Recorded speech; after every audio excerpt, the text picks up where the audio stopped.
Assalamualaikum warahmatullahi wabarakatuh. Hai sahabat ABN, apa kabar? Senang sekali saya Wina Dimi Harja kembali menemani Anda di ABN Talk Show. Di dalam suasana bulan suci Ramadan, saya juga ingin mengucapkan selamat menjalankan ibadah suci di bulan Ramadan, selamat berpuasa juga.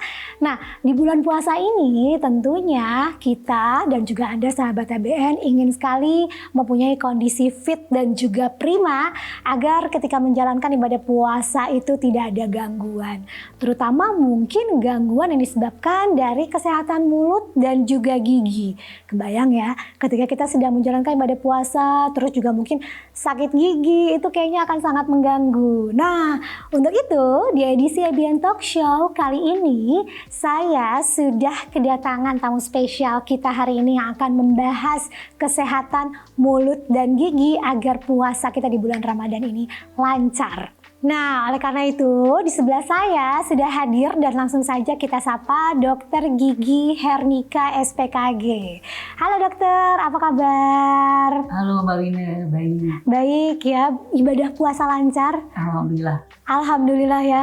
Dok, ini di bulan puasa ini juga mungkin sahabat ABN juga menginginkan dalam kondisi prima, terutama dalam kesehatan gigi dan juga mulut ya dok ya. Dokter nih sebagai dokter gigi juga mungkin mau share sama sahabat ABN kira-kira bagaimana sih caranya gitu agar puasa kita tidak terganggu dengan masalah kesehatan gigi nih dok.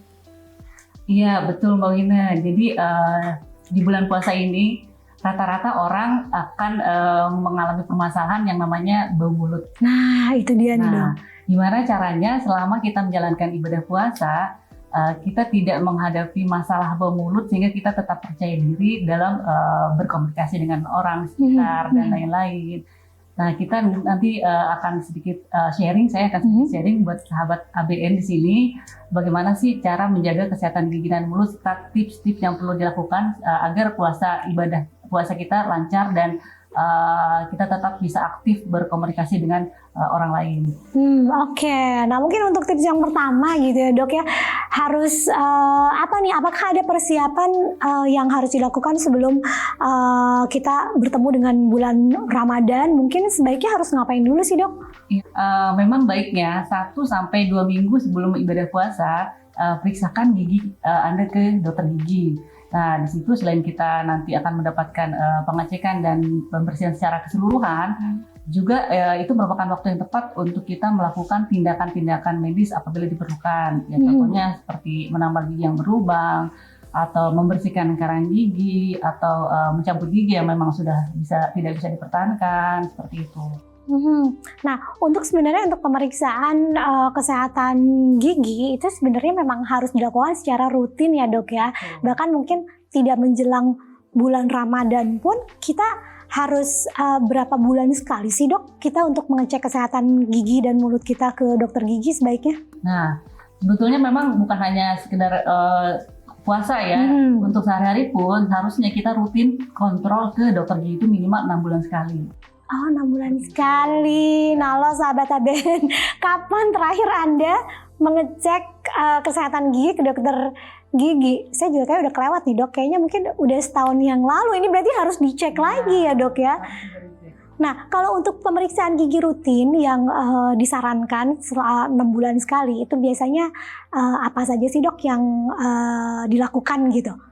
Nah, pada saat kontrol per 6 bulan sekali itu rata-rata biasanya kita dilakukan pembersihan karang gigi atau scaling. Nah, sambil kita membersihkan karang gigi itu pun kita akan lihat satu persatu kan gigi-gigi yang bermasalah, ada yang bermasalah atau tidak, ada yang berlubang atau tidak. Karena terkadang pada gigi yang contohnya berlubang masih kecil banget itu tidak ada keluhan sama sekali dan pasien kadang tidak menyadari bahwa ini tuh sudah ada masalah gitu. Pada saat kontrol itu dokter pasti akan menginfokan ke pasien bahwa ini gigi sudah berlubang. Jadi kita tambal sebelum gigi itu akan bertambah rusak. Jadi ini jadi pencegahan. Gitu. Karena memang untuk gigi yang lubangnya masih kecil atau masih dangkal itu memang belum ada keluhan. Jadi tidak terasa sakit ya dok ya? Tidak terasa sakit itu dan kadang pasien merasa miss gitu, oh nih ternyata udah ada lubang ya. Nah pasien biasanya baru sadar ada lubang itu setelah ada keluhan, contoh linu lah atau sakit lah, baru dia datang ke dokter gigi. Padahal itu justru udah jauh lebih parah ya kasusnya. Gitu. Nah dengan kontrol per 6 bulan, hal-hal demikian bisa dicegah. Jadi artinya lubang yang masih kecil dan tidak menimbulkan keluhan udah langsung kita tambal, dan pastinya nanti ke depan hal-hal yang membuat kerusakan lebih lanjut juga akan teratasi. Oke, jadi sudah teratasi, jadi tidak semakin parah ya dok ya.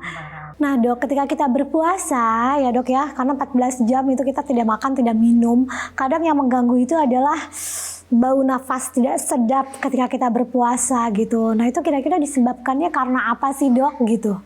Nah kenapa bisa menjadi bau? Ya itu tadi karena rongga mulut kita kering. Kenapa kering? Karena air liur kita berkurang gitu. Jadi itu juga menjadi salah satu penyebab kenapa terjadi bau mulut. Nah dok, kira-kira ada nggak sih dok mungkin cara ataupun juga tips untuk bisa mengurangi ketidaknyamanan dengan nafas kurang sedap ketika kita sedang berpuasa nih dok? Ada nggak nih? Nah, selama bulan puasa kita pun tetap harus menjaga kebersihan rongga mulut. Jadi sebenarnya sih jangan pas bulan puasa aja sih ya, tapi terutama pada bulan puasa ini. Yang pertama sama aja dengan tidak saat berpuasa juga, jadi gosok gigi minimal 2 kali sehari itu penting. Jadi mungkin kalau pada saat bulan puasa gosok gigi itu pada pagi hari setelah makan sahur. Dan yang terpenting adalah gosok gigi itu di malam hari, yaitu wajib hukumnya sebelum tidur jangan enggak pernah menggosok gigi. Itu penting banget ya dok ya. Di garis bawahi, gosok gigi sebelum tidur. Karena terkadang orang suka salah kaprah ya gosok gigi pada saat mandi sore atau mandi malam, tapi habis itu makan malam nggak gosok gigi. Atau mungkin habis gosok gigi terus makan lagi, ngemil lagi. Jadi pada saat mau berangkat tidur benar-benar udah bersih, nggak ada aktivitas makan lagi dan udah harus gosok gigi dan baru tidur gitu. Itu yang waktu yang paling tepat yang harus diperhatikan dalam waktu menggosok gigi. Tuh, jadi pertama itu, lalu pada saat menggosok gigi pun kita maksimalkan tuh dengan pembersihan lidah, menggosok lidah, dimana karena di penumpukan lidah pun bisa berpotensi ada terjadinya penumpukan bakteri. Lalu yang paling penting juga adalah sela-sela gigi. Sela-sela gigi itu adalah area yang paling sulit dijangkau oleh sikat gigi. Gitu. Jadi biasakan membersihkan sela-sela gigi dengan benang gigi atau istilahnya flossing. Walaupun mungkin di Indonesia kita belum terlalu marak orang flossing ya, cuman itu perlu ditambahkan dalam pembersihan kesehatan rongga mulut. Gitu. Sela-sela gigi itu adalah area yang memang paling besar terjadinya lubang pada gigi. Karena apa? Ya itu tadi, karena dia tidak bersih karena sikat gigi gitu. Dengan benang gigi itu di pembersihannya. Berarti kalau untuk penggunaan flossing ini itu memang diwajibkan setelah kita menyikat gigi. Setelah itu dilanjut dengan flossing sela-sela gigi ya, ke seluruh sela-sela gigi ya dok ya. Nah lalu setelah itu untuk mengenai obat kumur atau mouthwash boleh, tapi tidak mesti ya. Jadi apabila diperlukan saja, karena tanpa obat kumur pun kita tuh sudah mempunyai obat kumur alami, yaitu air liur gitu. Di pembersihan seperti itu. Dan kalaupun mau memakai obat kumur, boleh dengan obat kumur yang tanpa alkohol. Seperti itu. Jadi kita bisa lihat dari ingredientsnya yang baik itu adalah yang tidak mengandung alkohol ya dok ya. Nah itu salah satu caranya. Dan yang kedua, selain dari pembersihan tadi, dietnya juga harus diperhatikan. Nah selama bulan puasa, ketika makan sahur, perbanyak makan sayur dan buah, makanan-makanan berserat. Karena selain juga bagus vitamin untuk tubuh, makanan berserat pun dia akan merangsang produksi air liur. Dan itu merupakan, dari air liur itu berfungsi sebagai self cleansing, pembersih alami sisa-sisa makanan. Nah jadi dan juga bagus untuk pencernaan, karena pencernaan yang terganggu pun terkadang bermanifestasi di bawah mulut. Jadi perbanyak tadi sayuran dan buah, makanan-makanan berserat. Lalu kurangi juga makanan dan minuman yang mengandung kadar gula yang tinggi. Gitu. Gula itu lengket, mudah menempel di permukaan gigi, sehingga itu menimbulkan potensi terjadinya permukaan plak dan karang gigi gitu. Nah itu dari diet. Dan juga jangan lupa minum air putih, tetap minimal 2 liter sehari kalau bisa ya, pada saat sahur dan juga setelah buka puasa. gitu. Karena apa? Air liur akan keluar produksinya juga tergantung dari konsumsi air putih kita sehari-hari. Gitu. Oh, Kalau oke. kita kurang minum air putih, produksi air liur pun berkurang. Nah, sementara air liur tuh fungsinya banyak itu tadi, dapat mencegah bau mulut juga, melembabkan rongga mulut sehingga tidak kering, dan yang itu yang menjadi penyebab rongga mulut menjadi bau. Nah, lalu perlu juga diperhatikan satu lagi, makanan dan minuman yang dikonsumsi, apalagi makanan-makanan yang dapat menyebabkan bau mulut seperti jengkol, peta, Aduh. durian, itu sebaiknya dihindari. Itu dihindari ya. Ya, karena itu juga jadi bisa menyebabkan bau mulut selama kita berpuasa. Seperti itu. Jadi satu lagi sih, untuk balik lagi ke yang kondisi rongga mulut karena air liur tadi, kalau memang kita sudah melaksanakan tadi tips-tips yang sudah dijelaskan sebelumnya, dan air minum kita juga cukup, dijamin sih sebenarnya kita tidak usah khawatir kita akan mengalami yang namanya bau mulut selama kita menjalankan ibadah puasa. Jadi Tetap aman aktif ya. juga, ya tetap aktif juga berbicara seperti itu, karena dengan berbicara pun air liur itu akan keluar dan itu akan melembabkan rongga mulut sehingga mencegah juga bau mulut. Gitu. Oke. Dok, ini ada satu yang mau saya tanyakan sama dokter nih, karena tadi kita hubungannya dengan pembahasan ini ya, benang gigi atau dental floss itu ya dok ya. Nah, masih banyak juga di antara kita juga, mungkin sahabat ABN juga masih ada yang menggunakan tusuk gigi nih dok. Itu kalau nggak salah saya sempat dengar kalau sebenarnya tusuk gigi itu ini ya tidak baik ya untuk gigi kita ya dok. Bener nggak sih itu dok? Ya, jadi sebaiknya jangan menggunakan tusuk gigi untuk membersihkan sela-sela gigi, karena tusuk gigi itu dia kan punya dimensi ya. Jadi ketika dia digunakan untuk membersihkan sela-sela gigi, sela-sela gigi itu akan bertambah besar jadinya. Renggang nanti ya giginya ya. Jadi memang bisa mengeluarkan sisa makanan, tapi dia akan mudah juga nanti masuk makanan lagi karena ruangan atau sela-sela gigi itu semakin besar. Sementara kalau misalnya pakai benang gigi, dia tidak ada dimensi yang seperti tusuk gigi, sehingga harusnya dia aman dan tidak menyebabkan celah itu semakin lebar. Jadi mungkin jangan memakai tusuk gigi. Jadi renggang memang nih dok gitu ya. Oh, satu lagi nih dok yang mau saya tanyakan seputar cara yang baik untuk menyikat gigi gitu, karena kan ada berbagai versi. Ada yang bilang sikat gigi itu harusnya gerakannya atas bawah atau gerakannya harusnya memutar gitu kan. Nah itu sebenarnya yang benar seperti apa sih dok? Ya, jadi apapun tekniknya sebetulnya semuanya bagus. Mau digerakkan dengan cara atas bawah atau vertikal atau kiri kanan, horizontal atau memutar, sebetulnya semuanya bagus. Apalagi dilakukan secara kombinasi.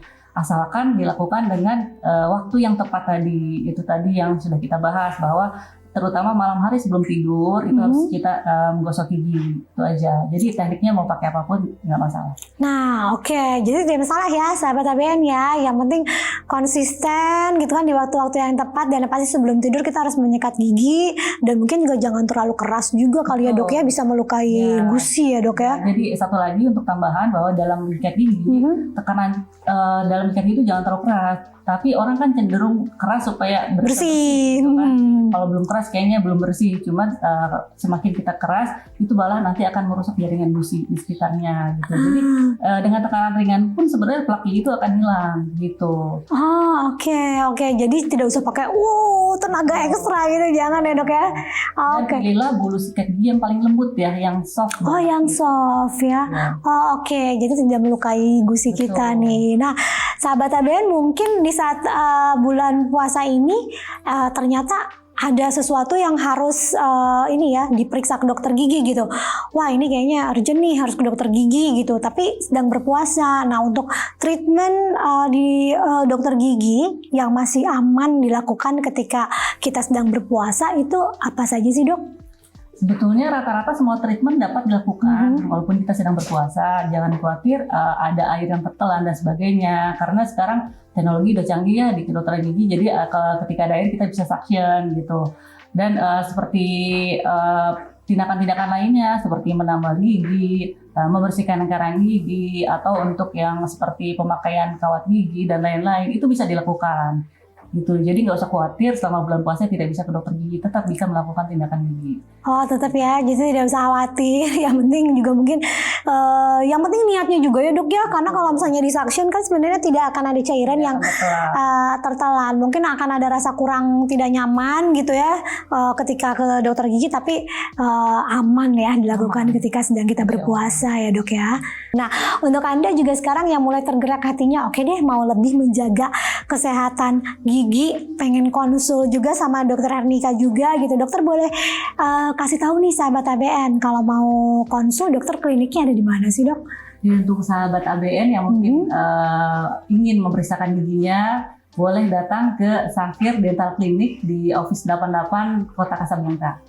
Oh oke, di lokasi itu ada dekat mall juga bisa sekalian ya.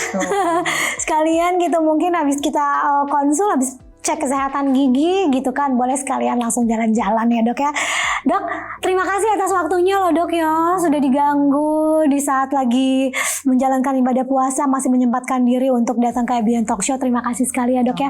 Sehat-sehat, lancar-lancar terus puasanya. Jangan bosan kalau nanti next time kita undang lagi dokter untuk ngobrol-ngobrol di ABN Talk Show ya dok ya. Oke dokter, terima kasih. Dan sahabat ABN, tidak terasa kita sudah sampai di penghujung acara ya, ngobrol-ngobrol seru kita bersama dokter gigi Hernika SPKG. Nah sahabat ABN, semoga ya puasa kita lancar hari ini. Selamat menjalankan ibadah puasa juga, lancar terus puasanya. Jangan sampai ada gangguan kesehatan apapun, terutama mungkin kesehatan gigi. Oke? Nah kalau begitu sahabat ABN, saya Winadi Miharja pamit beserta kru dari ABN Talk Show. Kita akan ketemu lagi di ABN Talk Show selanjutnya. Tapi sebelum itu saya mau mengingatkan dan mengajak Anda, jangan lupa untuk subscribe, like, komen, dan juga nyalakan tombol lonceng dari channel ABN Today di YouTube. Dan jangan lupa juga untuk follow @ABN Today di Instagram. Oke? Saya Winadi Miharja pamit. Stay healthy. Bye-bye.